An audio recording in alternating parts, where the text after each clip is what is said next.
ఏషా తే భిహితా సాంఖ్యే బుద్ధిర్యోగే త్విమాం శృణు బుద్ధ్యా యుక్తో యయా పార్థ కర్మబంధం ప్రహాస్యసి.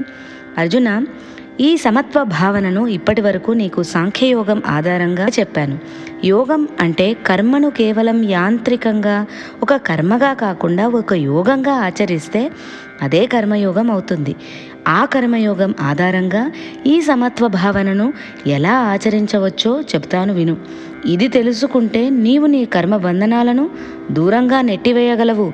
దానివల్ల నీకు జ్ఞానం కలుగుతుంది అని చెప్పాడు కృష్ణుడు. మోక్షం జ్ఞానంతోనే కలుగుతుంది. జ్ఞానం కలగాలంటే ముందు కర్మయోగం అభ్యసించి తరువాత జ్ఞానయోగం అనే మెట్టెక్కాలి. కలియుగంలో జ్ఞాన సముపార్జన కష్టం. మోక్షం రావాలంటే రామనామ స్మరణ చాలు అని ఒక అపోహ ఉంది.